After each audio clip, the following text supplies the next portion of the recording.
Number 1. Espresso. Most people think espresso is just strong coffee. It's not. It's an entirely different thing. While regular coffee lets water slowly drip through grounds by gravity, espresso forces pressurized water through them in under 30 seconds, and that pressure changes everything. The result is a concentrated shot with a chemistry that no other brewing method can replicate.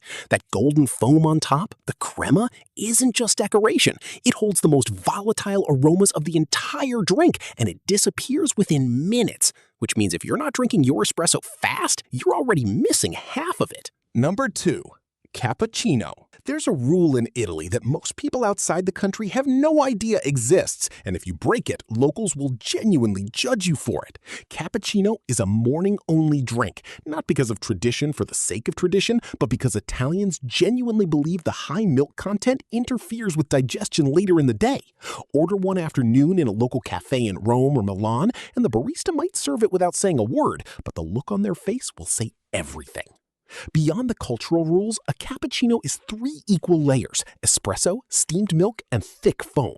That balance is harder to get right than it looks, and most places get it wrong.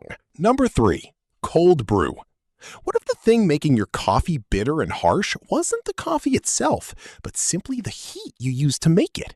That's the entire idea behind cold brew. No hot water, no heat at all. Just ground coffee sitting in cold water for up to 24 hours, slowly releasing its flavor without triggering the compounds that cause bitterness and acidity. The result tastes smoother and naturally sweeter than any hot coffee you've had, even with nothing added. And here's something most people don't know. Cold brew has a shelf life of up to 2 weeks in the fridge. Hot coffee goes stale in hours. Cold brew is still good 2 weeks later. Number 4. Dalgona coffee. In the first weeks of 2020, one drink went from completely unknown to everywhere on the internet in almost no time. It had 3 ingredients, required no machine, no special equipment, and no barista training. Just instant coffee, sugar, hot water, and a lot of arm strength. The whipped foam that came out of it looked too good to be real. Millions of people made it at home during lockdown, posted it online, and suddenly the whole world knew what Dalgona coffee was. What nobody talked about much was that the same drink had been made for decades in parts of India, Pakistan, and Libya, just without a viral moment to push it global. Number 5. Turkish coffee. This drink is over 500 years old, and it still hasn't changed. No espresso machine, no paper filter, no electric grinder needed, just extremely fine coffee powder, simmered in a small pot with water, poured straight into the cup with all its grounds, and drunk carefully until you reach the settled layer at the bottom. The Ottoman coffee houses that served it in the 1500s were among the very first gathering places built around coffee anywhere in the world.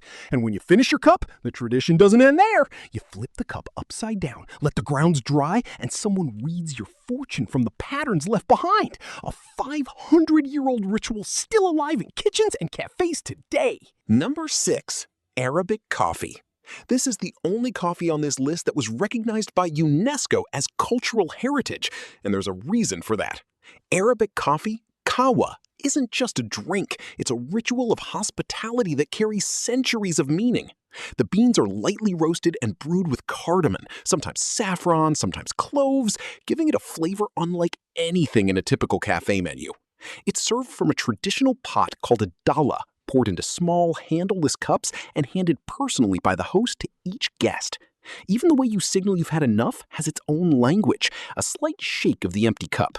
Every detail carries meaning, and that's exactly why UNESCO stepped in to protect it. Number 7. Vietnamese Egg Coffee.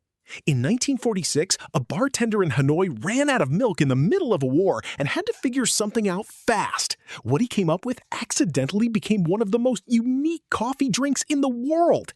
He whipped egg yolks with sugar and condensed milk until they turned into something thick and custard-like, then spooned that mixture over strong Vietnamese coffee. People who tried it for the first time described it as drinking tiramisu. The drink became so popular over the decades that the bartender eventually opened his own cafe. That cafe is still open today, still run by his family, and still one of the most visited spots in Hanoi, all because someone ran out of milk. Number 8. Affogato. This last one technically isn't just a coffee drink, it's also a dessert. And the argument about which one it is has never been settled. A scoop of vanilla ice cream, one hot shot of espresso poured directly over it, and that's it. The word affogato means drowned in Italian, a perfect description of what happens the moment the hot coffee hits the cold ice cream and starts pulling it apart. Bitter meets sweet, hot meets cold, two things that shouldn't work together somehow work perfectly. It's served after meals in Italy as a closer, quick and effortless. Some versions use hazelnut or chocolate gelato, some add a splash of liqueur, but the original, just espresso and vanilla, has never needed anything else. Conclusion. Coffee is one of those rare things that exists in almost every culture on Earth, yet somehow looks completely different everywhere you find it. A shot of espresso in Naples, a cup of kahwa poured for a guest in Riyadh, a bowl of egg coffee in a Hanoi back alley cafe, a cold brew grabbed on the way to work in New York. They all start with the same plant, the same roasted bean, and yet they carry entirely different histories, rituals, and meanings behind them. That's what makes coffee more than just a drink. It's a window into people and places. These were 8 of the most interesting ones out there, but there are dozens more worth knowing. One question before you go. Which of these 8 have you actually tried, and which one are you most curious to try next? Tell me in the comments. I read every single one.